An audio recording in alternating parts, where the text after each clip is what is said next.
Lake George Battlefield Moments, a production of the Lake George Battlefield Park Alliance, preserving our area's incredible history. A weekly feature on 93.5 FM and live streaming at lakefm.com. Here's the president of the Lake George Battlefield Park Alliance, John Denuzzo. Hi, everyone. This is John Denuzzo, the Lake George Battlefield Park Alliance. Our guest this week is Martin Klotz, author of Robert Rogers' Ranger, The Rise and Fall of an American Icon. Martin will be speaking at the Holiday Inn Resort Lake George on February 1st, beginning at 11 o'clock in the morning. No cost to attend. Welcome, Martin. Thanks very much. I'm happy to do this, and I appreciate your having me. Well, you're very welcome. I've read your book on Rogers, published only a few months ago. What's been the reaction to it so far? The reaction's been very favorable. I don't have sales figures, but it was reviewed in the Wall Street Journal. It's collecting a series of reviews in Amazon, which are all fives up until now, which I'm happy about. I think there's a significant pool of people who are interested in French and Indian War history, particularly in upstate New York. And so there's a natural audience for the book. In addition to the presentation that I'm doing to your organization, I'm also doing a presentation to the Fort Plain Museum, and I'm going to be doing a presentation to the Museum of the History of the United States Army down in Virginia. Oh, super. So I'm pleased with how it's going. Well, we're glad we had you early in the process as well. Now, you talk about branding. The name of Robert Rogers has been on people's tongues for about 270 years. Why do you think that is? And what made you want to write a book about him? I think the reason that people have always been interested in Rogers is he was unquestionably a colorful character.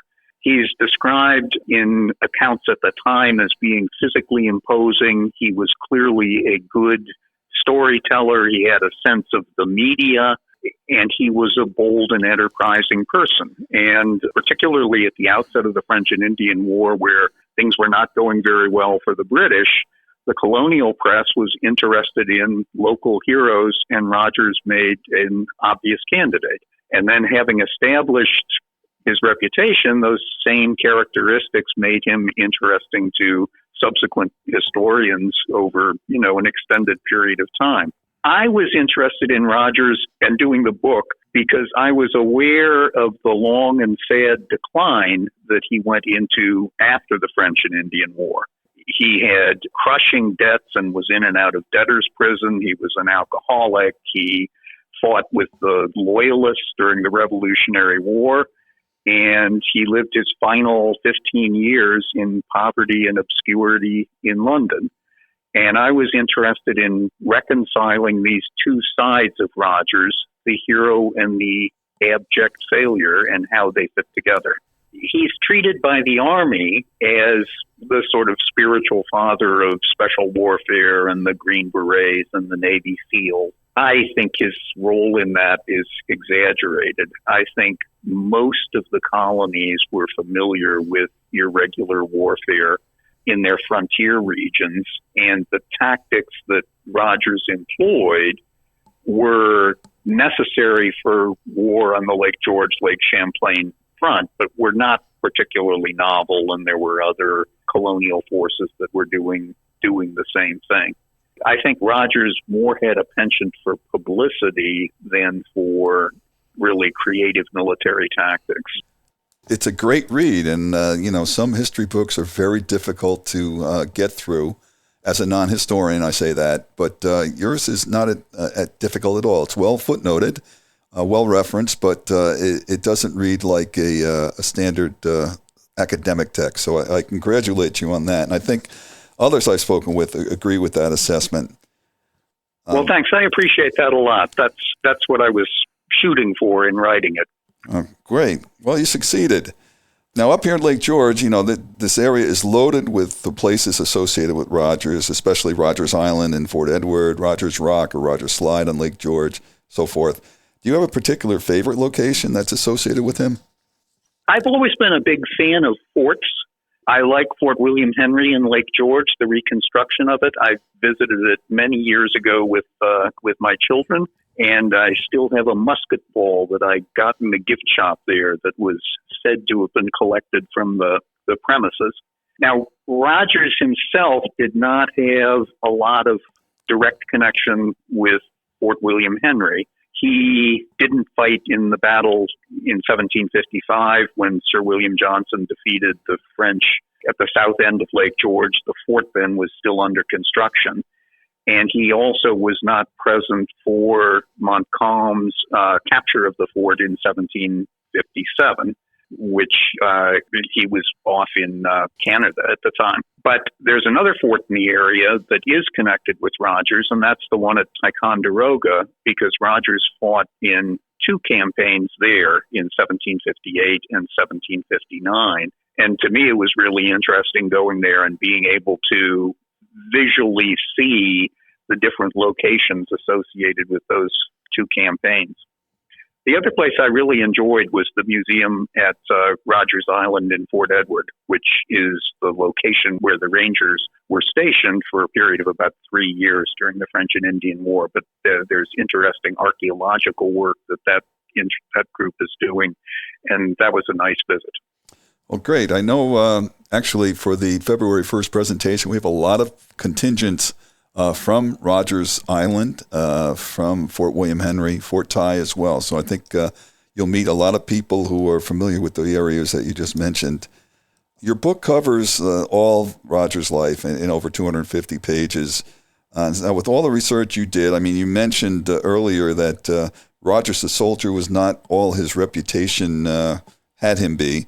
What about Rogers the man? I mean, how do you view him? Was he, I know you said he had difficulties late in life, but was he a man of character? Was he a man who had great flaws? I mean, how do you assess him overall?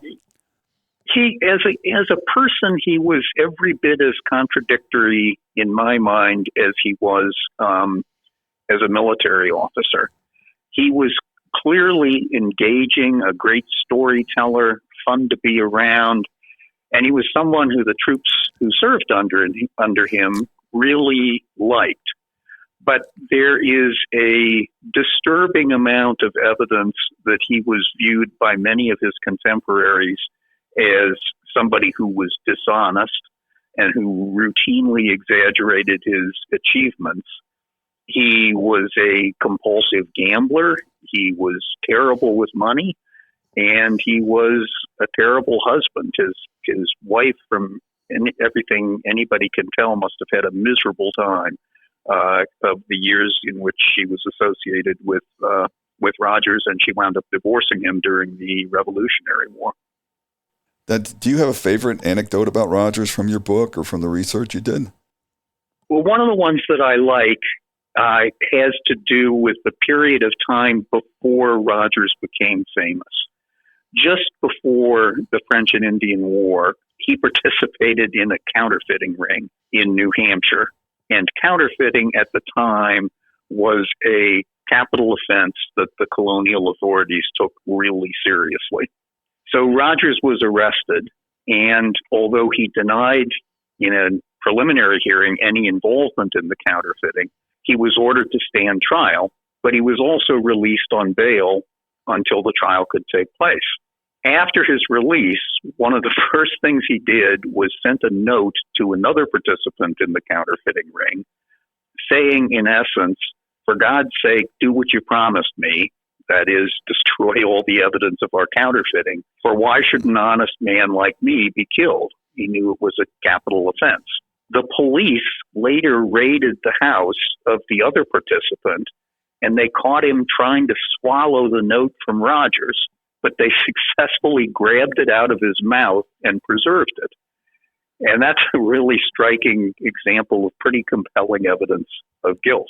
He was very fortunate that the war came along just as this was developing, and he managed to raise enough local people to join the New Hampshire force that was going off to Albany and then to Fort Edward and ultimately Fort William Henry, that the charges appear to have been dropped, although the exact circumstances are very, very unclear. You must have done an inordinate amount of research to uncover all this. The New Hampshire State Archives have a remarkable set of handwritten records of early court proceedings, and the counterfeiting investigation is one of those proceedings. And if you take the time to read all the handwritten notes, you can read through the evidence. It's very interesting. writing about Rogers and immersing yourself, I'm sure, in his life. What was the most enjoyable aspect of doing that? It may sound silly and it's not for everybody, but I really enjoyed doing research in archives to find original documents about Rogers and his time. I spent several days at the Thompson Pell Research Center at Ticonderoga. I spent several days at the New Hampshire State Archives in Concord, New Hampshire. I spent several days at the Rare Book and Manuscript Library at the University of Michigan in Ann Arbor, Michigan. And I spent several days at the British National Archives in London. And all of those were really enjoyable. It was particularly remarkable to me in London that anybody from anywhere in the world can go to the British National Archives and essentially look at any document they want to. And the documents go back 500 or 600 years. And sure enough, there's an incredible collection of official records relating to the French and Indian War and subsequent events relating to Rogers.